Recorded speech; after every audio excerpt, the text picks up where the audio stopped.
Hello, everyone.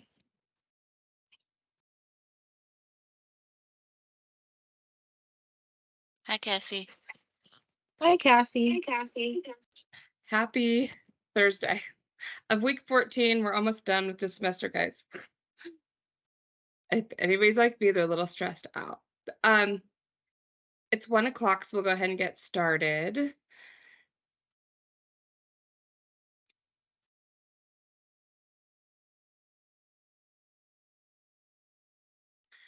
Here's what our agenda looks like today. We're going to do roll call. We'll have a quote. We're going to show the graduation speech from this last summer graduation because it was from one of our members. We'll give the news, old news, new news, any news. We'll talk about a volunteer opportunity.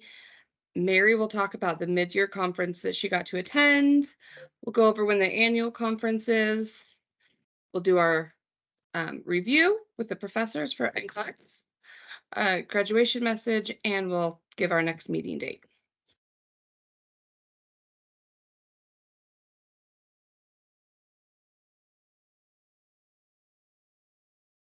At this time, we'll do our roll call.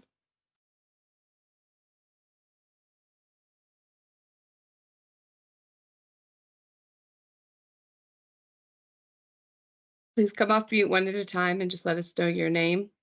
And if you're a board member, student member, advisor, or guest. Professor Hall, advisor, present. Mary Evans, Vice President. Sarah Jones, learner experience representative, present. Stacy Monroe, student member.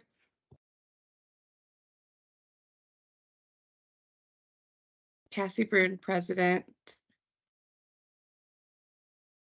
I was like, I know I see Tim on the I know he's there. I just don't know if he can hear me. Yes, Tim Swinson, the secretary, and I am present. I apologize. I was getting pulled over so I could do the minutes. Wait, pulled over like by the cops? I hope not. No, like Okay. getting stopped in my car. I was like, you're a little calm for that one. I thought the same thing, Mary. Wouldn't be the first. Wouldn't be the first. Okay, meeting minutes. If we're done with roll call. Yeah, go ahead with meeting minutes. Okay. Our last meeting was held on November 2nd, 2023 at 1300 Mountain Standard Time. In attendance were Mary Evans. She presided over the meeting. Sarah Jones, Learner Help Desk, Professor Wilkinson, Facility Advisor. Oh, no, those were the people who were not in attendance. My apologies. Cassie was here. I was here. Robert, Professor Hall, Tatiana, and Stacy were all in attendance. The meeting was recorded by Professor Hall. We discussed spotlights, fundraising, point systems, and the bank account. Left the fundraising and bank account to be determined by the board. We discussed the point system, started in October. Chapter dues are separate from the national, and but we were going to look at the ability to waive those fees. The board will review that once the bank account is going. Student-led office hours were being offered Mountain Standard Time from 9 a.m. to 10 a.m. weekly on Mondays by Cassie. We discussed the student spotlights that we were doing. Mary had those. Talked about a holiday raffle. The constituency report is due in February, and so we were starting to gather the data for that submission. On to announcements. The deadline for the NSA or NSNA scholarship is January 26th. And if you were wanting a recommendation letter from a professor, the deadline for that was January 1st. We have 82 active members. and everyone was encouraged to recruit more members. November was Veterans Day. It was a great time to volunteer. And then there was a specialty spotlight Life After Nursing that was scheduled for November 9th. And the next meeting was scheduled for today at 1300 Mountain Standard Time to discuss the constituency report, bank account, fundraising, point system dues, and the spring conference. Meeting was adjourned at 13:48. Thank you, Tim.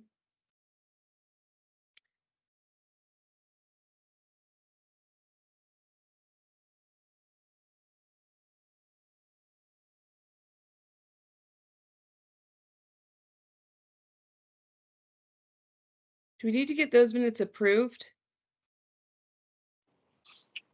Well, Yes. yes, we'll need to get a motion to approve those in a second. Yep. Okay, I motion to approve the minutes. I'll second.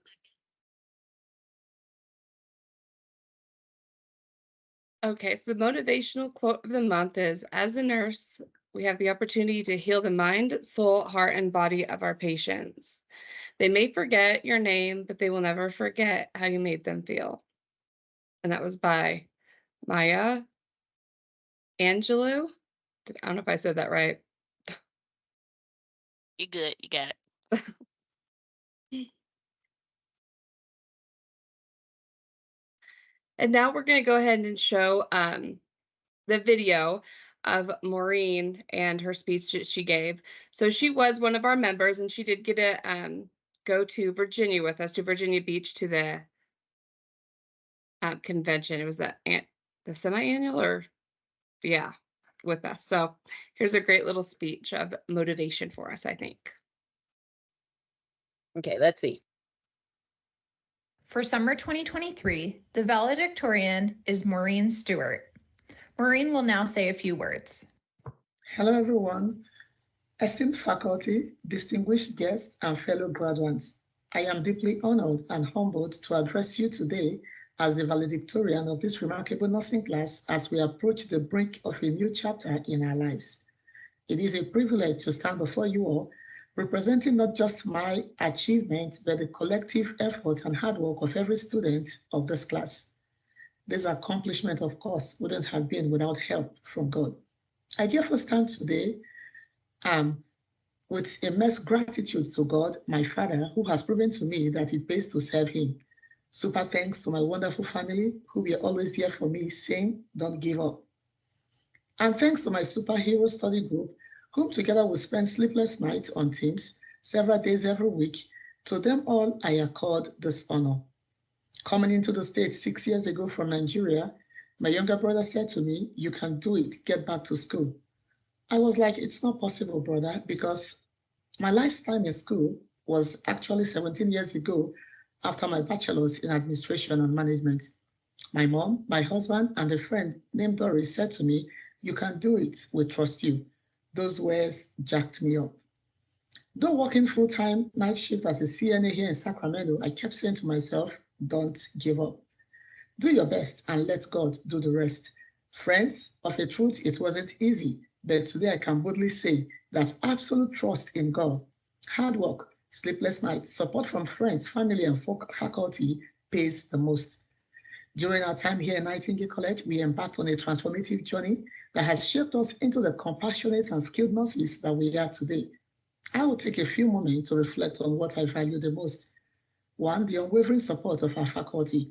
They have not only impacted knowledge and skills, but have instilled in us the values of empathy, resilience, and commitment to a lifelong learning. Their guidance has been super instrumental, and I'm sure will continue to be to our professional growth as nurses.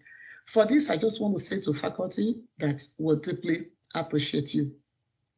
Friendship among fellow students. We have been through countless late-night study sections together. We shared laughter, supported each other through the most challenging and worst moments of life. These bonds, I'm sure, will carry us through the highs and lows of our nursing career, reminding us every single day that we are never alone in the pursuit of excellence. Empathy and resilience. As we embark on this journey into our nursing career, I just want to say, remember that we'll carry not only knowledge acquired in this class, but also the values that defines the nursing profession. Always remember the word empathy. It is the foundation of quality patient care. Each person we care for is not just a case nor a diagnosis, rather a unique individual with special needs and unique story. It is therefore our responsibility to honor their dignity and provide them with care that goes beyond the physical. Continuous learning. To all our current and our new learners, I just want to say, embrace every opportunity to learn. For knowledge is the foundation of our practice. Nursing, as we all know, is a dynamic field. Above all, never underestimate the power of compassion, for it is the heartbeat of this profession, and again, the driving force behind every action we take.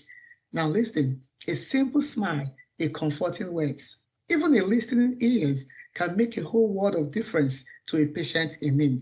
In the very words of Maya Angelou, she said, people will forget what you said, people will forget what you did, but people will never forget how you made them feel.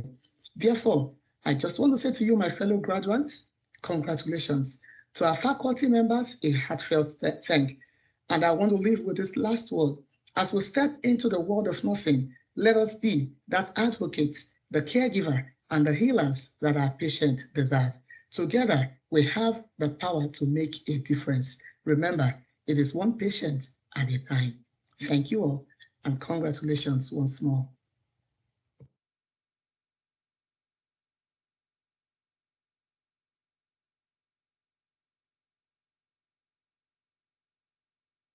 I said that was a great speech and so true. And I luckily got to meet Maureen at in Virginia Beach. We went for the conference, and she's pretty amazing.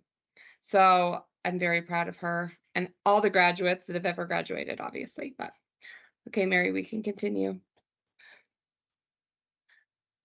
News. So the current news is we currently have 77 enrolled through our club. Currently, we don't have any club dues that are being enforced.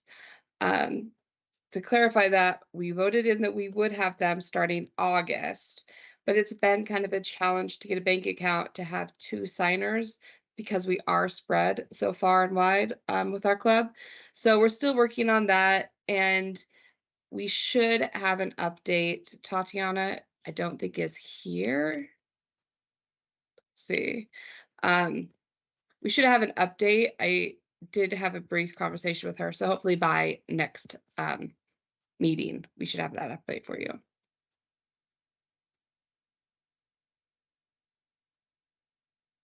And the Utah Student Nursing Association want us to share their convention poster.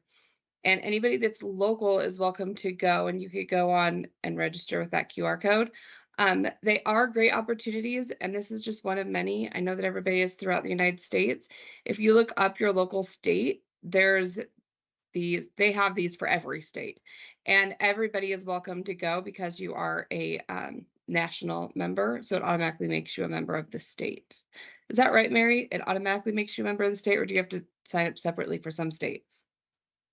I believe it's the other way around. So because Nightingale's in Utah, we're technically Utah members, but we are as a national member also, we can go to our own state's conventions. That's how it was explained to me by the Nevada State Nurses Association. Okay, so any of us could go to Utah, but we could also go to our own states. Yes. Okay, that's the way I understood it too. Okay, thank you for clarifying that. Okay, we could go on. And here's the wreaths across America. Mary, I'm going to let you explain this since you looked into it. I'm not exactly sure how it works. Okay, this was actually brought up from a previous board a few months ago. The national, it's a volunteer opportunity nationwide. So this is every state on December 16th of this year. So next Saturday, we all have an opportunity. You go through the website, you can sign up, and you will lay wreaths at the veteran cemetery in your city, in your states. And it's to pretty much put wreaths on every single grave that is in that cemetery. So it's just to kind of unite that we still recognize our veterans and those we lost and those who gave up everything for us on this kind of holiday. So I'm going to the one in Nevada next Saturday in Boulder City. Anyone's welcome who's nearby. You're welcome to join me. I will be there.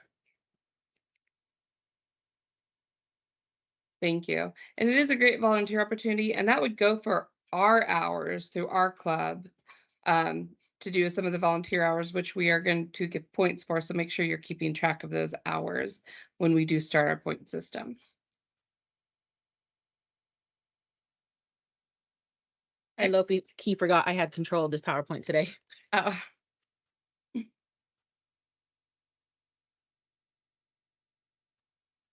And here is all of the partners within the NSNA. So all these professional nursing groups are partners, and so you could actually go to them, and most of them give a discounted student rate. I belong to quite a few of them because when you go to the conventions, a lot of times they'll offer you free memberships. Otherwise, if you contact them, I know that they'll usually offer you a discounted as a student. And they're amazing. Like, they all have their own journals and stuff, which I find cool because it really has helped me do a lot of my papers for school. And all sorts of information. I get daily emails from, I think it's like the perioperative one, the emergency nurses one, all sorts of them. And a lot of people don't realize that we have those connections. So there's just a list. If you'd like to go to any of them and let them know that you're a member, you could probably get discounted rates. Some of them may even offer free. Do you have any more information about that, Mary? There's actually more. I only condensed this list because otherwise it would have been like 4 slideshows pages of this. But like you are, I'm a member of the ENA, and they are actually going to help me co-sponsor my capstone project in April at the national convention. So, and that was a network that I made actually just recently in San Diego. So that's a good for me and good for Nightingale because I will represent Nightingale on that end. And also, if you're just looking in like a certain field for professional nursing, this is kind of where you want to start, like forensic nursing. I know I talked to a student who's interested in that one. For our men in the school, they actually just have an association for men in nursing, which I did not know. The holistic nursing, ANA. I do believe as a student, we are all free members of our state ANA, but clarify that, I can't remember. Yeah, we Those who want are. to do travel nursing, there's an association just for travel nursing. So these are where you can make your networks and talk to other nurses in this field too. So I think it's a kind of a cool thing.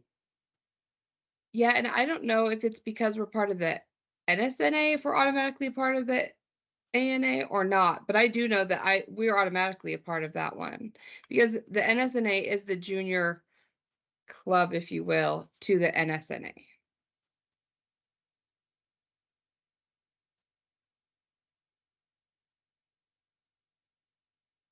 Reminder about the scholarships.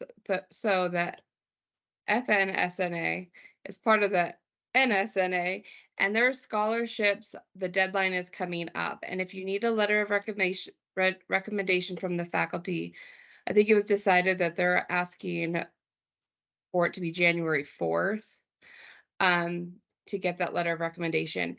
Do start getting that together now. It is due in like the 3rd week of January, I think, but you will need stuff from financial aid. You will need some letters of recommendation along with the application. They give out quite a few, and just in our club alone, I know we've had 3 to 4 members at least get scholarships from them. So it's a great way to get free money. And I'm going to hand this over to Mary once again to talk about the mid-year. So I'll do this real quick. Like the mid-year was held in San Diego. I did get to network with a lot of those professional agencies like the Emergency Nurses Association, got to attend focus sessions such on license to practice. There was a short segment in there I didn't really understand, I understand now, where they taught us how to display our credentials correctly after we graduate, after we get our RN license, whether we move on to higher degrees. They also talked about how to pretty much like sign up for NCLEX and why the NCSBN, whatever those initials are today, changed to the NGN and that process. There was also a career readiness panel. So we got to talk to nurses in different fields, correctional nursing, wound care nursing, emergency room nursing. There was a really neat one, and I kind of want to look into it. It was legal nursing. So there was a representative on that one on how to be a lawyer and a nurse and how she represents nurses who unfortunately get into trouble. And that is her whole job. So I thought that was cool. And then here's just a short little video. I made sure it was short, just from different shots of my little journey through San Diego.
Real quick, I did want to talk about that very last one. There was I guess like a panel or focus session on mental health first aid.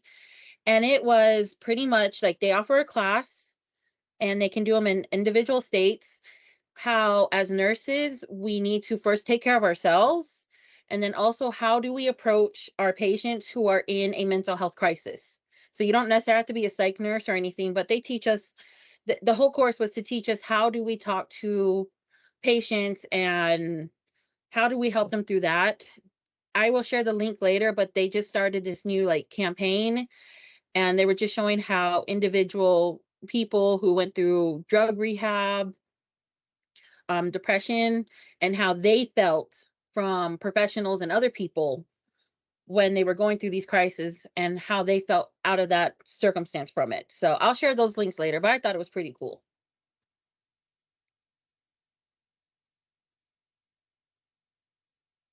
Thank you, Mary. Does anybody have any questions to ask Mary about her trip?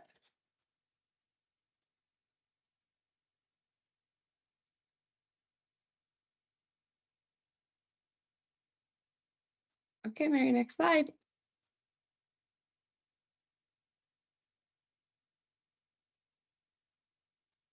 Okay, the annual is coming up in April 3rd through 7th. So two things about that. If you want to go, make sure you put in your request from the school to get those days off. And make sure you do it early, because I did it this time. I didn't get them off, unfortunately, so I couldn't go to mid-year. But make sure you put in if, so you could try to go at least. And it's actually going to be at Disney World's Coronado Springs, which they just announced. So that's going to be even more exciting for people that love Disney.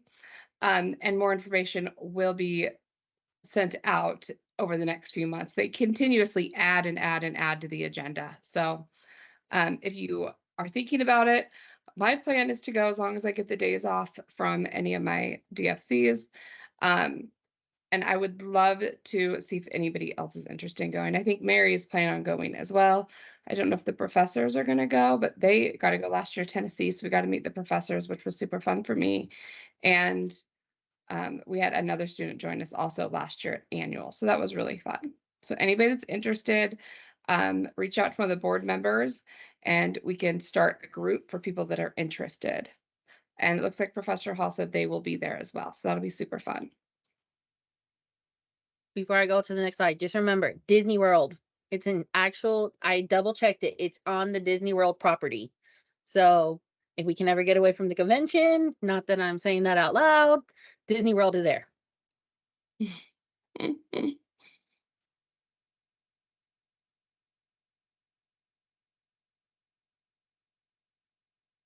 Okay, Professor Hall, we'll let you take over for the review questions. All right, I'm ready. Good afternoon, everybody. All right, guys, I do want to say this, Cassie, if you don't mind. For those of you who had Hesse on last week, yay, all right. If congratulations. However, if you were not successful, remember, Hesse will Hesse version 2 will start on Tuesday. We are rooting for you guys. Please feel free to reach out to me if you want to go over some questions. I'm here for you, okay? But we are rooting for you guys. All right. So, question number 1. The nurse is working in an OBGYN clinic, and they are collecting data from a pregnant client who is 8 weeks pregnant. Oh, which of the following statements by the client needs further intervention? I'm sorry, you guys, I have my son today. Would it be 1, client reports breast tenderness? B, client reports feeling extreme fatigue. C, client reports vaginal discharge that is white. Or is it, I'm saying letters, but they're numbers. 4, client is taking enalapril for hypertension. Again, you guys, we're looking at needs further intervention. Okay, so we're looking for that jumps out at you. Okay, that we don't want to see. So which one of these would be as of concern to you? And again, remember, this is a client who is only 8 weeks pregnant.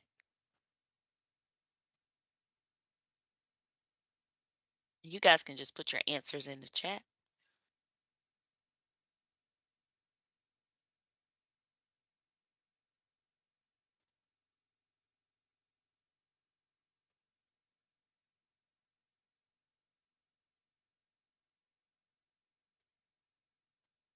You guys thinking, or you like, no, I'm not even gonna try it.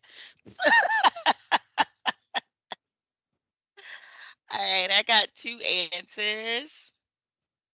All right, 3. All right.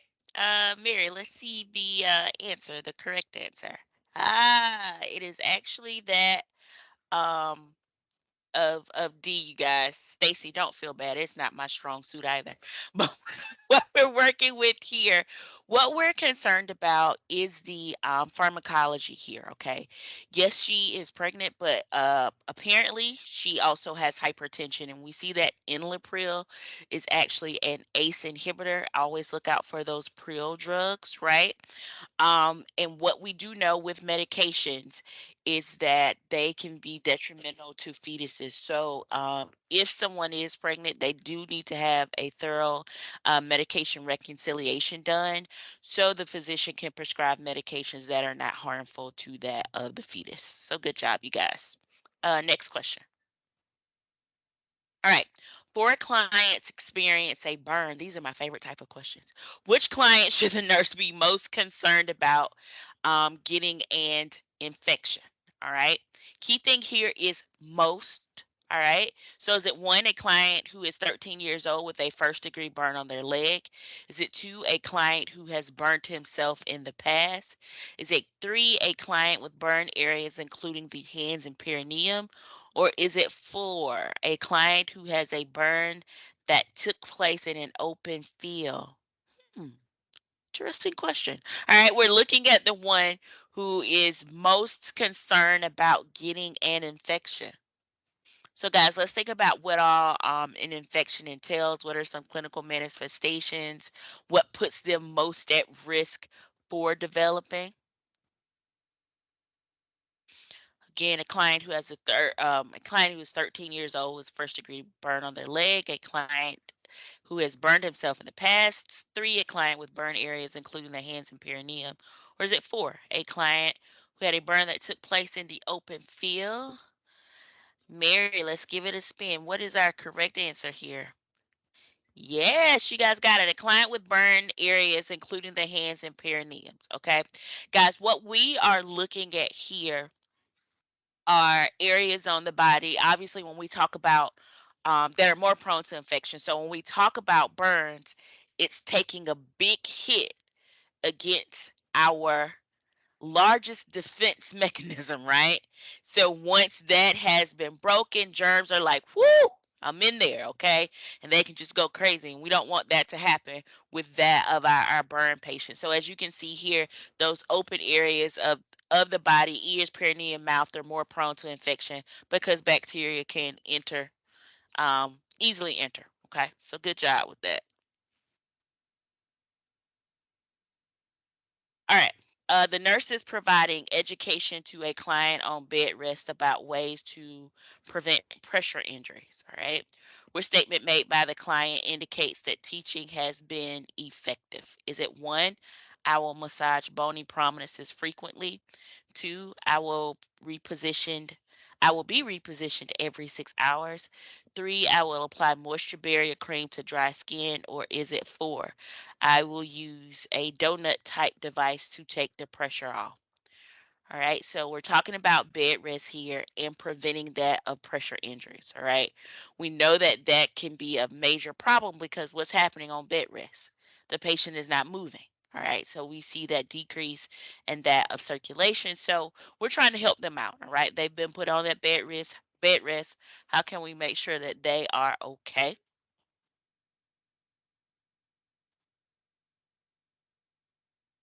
And I think you guys know this one.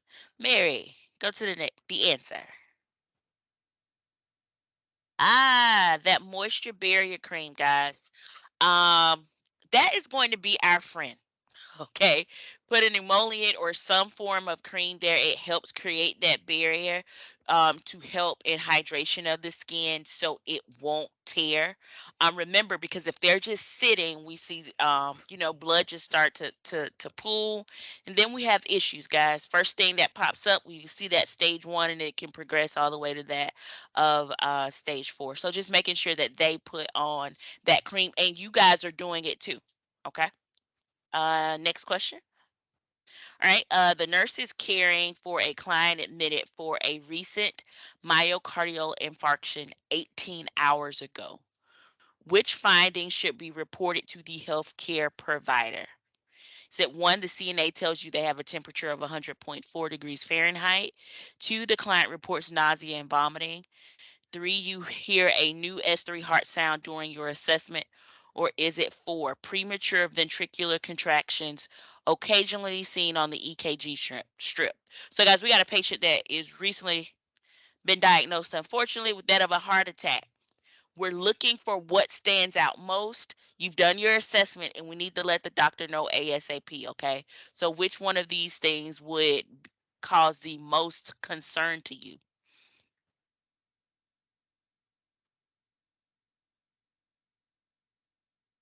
These are some good questions, you guys. Just so you know, I have not seen them until now, so I'm doing them in my head as well. We can process of elimination here. I'm deferring from answers because my brother did these slides for me so I could test myself, but I know the answers now. So All I'm out of this one. right, put the next. You can put up the answer slide. Oh, yes.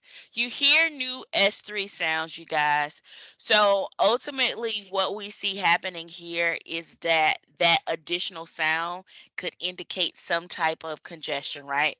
Which we're concerned about. So this poor fellow is already on the bad side. He's had a heart attack, and now this would indicate that of congestive heart failure. And so, guys, just making sure that you're able to identify those signs and symptoms of congestive heart failure, and we want to let the doctor know ASAP so we can start the course of treatment for this patient.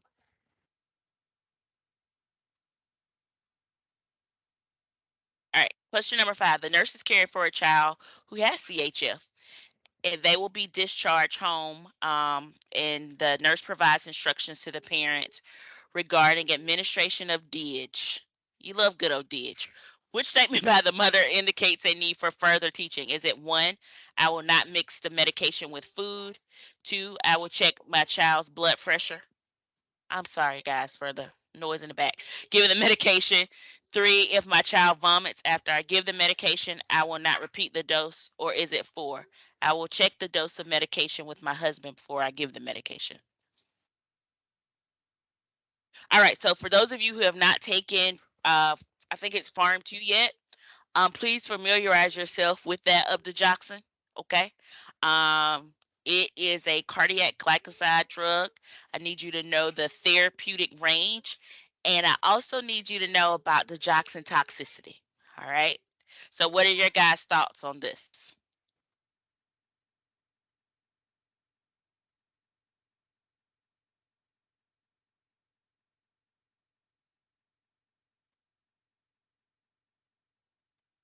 All right. Mary, let's go to the answer. Oh, this is all over the place. It is, I will check my child's blood pressure before giving the meds, okay? The child's pulse, not blood pressure, should be checked before giving the Digoxin, you guys. And in particular, we check that of the apical pulse, right? And we are not to give if it is below, do you guys know the magic number? Type it in the chat for me. My seniors are soon to be seniors. What's the magic number with that? Give you a hint. 1, 2, 3. 60. There you go. Yep, you got it, Mary. Good. Cassie, I I was don't know like, why I call you Professor Hall, Mary. call me out like that. I didn't even know that one. Now All I do. right. All right, you Professor guys. I think Hall, that's it. Yes, go ahead. is it the same for a child? Would the pulse be the same for a child because a child's pulse rates That's are a good, different? you know what? You're right. Let me check really quick because that is a child. And an adult is 60. Let's see. The Digoxin in children. What is? Because you know what, guys? Peas isn't my thing. I didn't check peas. It's not mine either. I've kept my kids alive, and that's all that I'm going for. All right. So let's see. It's actually, it says it there, for a child, it should not be less than 70, and for an infant, it shouldn't be less than 90. Thank So you. good pointing out. That's it. Dogs, yes. Okay, thank you, Professor Hall, and No Professor problem. Hall's son. Right. Okay, the most rewarding things in life are often the ones that look like they cannot be done. Arnold Palmer. And that is the truth, because I didn't think I could make it through nursing school, and look at me, I only have 8 months left, but nobody's counting. Um, so we want to say congratulations to the winter class of 2023. I believe we have those names on the next slide. Yes, we do. So Christina Trammell, Kylie Stewart, Veronica Morado, Esteban McGowan, Sheena Diana, Nancy Nanquan, and Corrine Gums. And I'm sorry if I butchered anybody's name. Next slide. And of course, we would like to congratulate our very own Robert Potter, who is part of the board of directors here. He is a communications director, and we're going to miss you, Mr. Potter.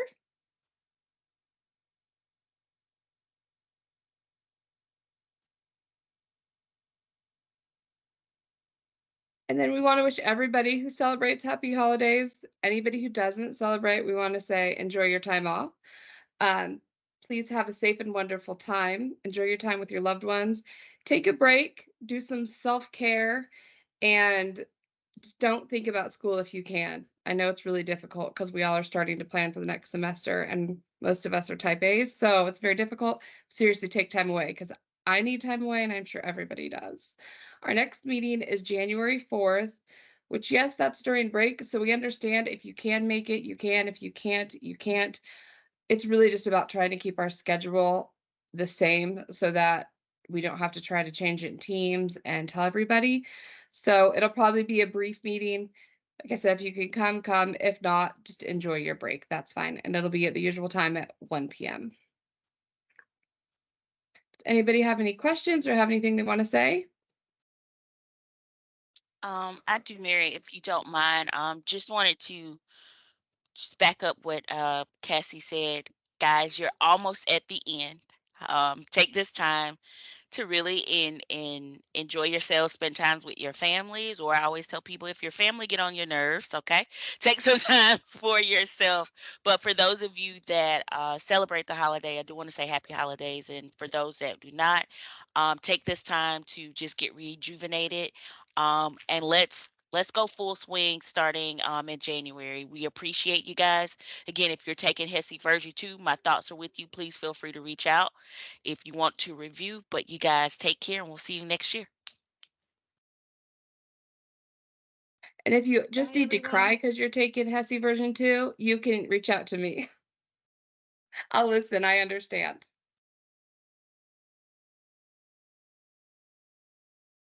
Happy holidays, everyone. See you next year.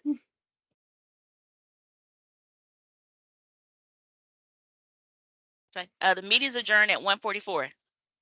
Tim, if you needed that.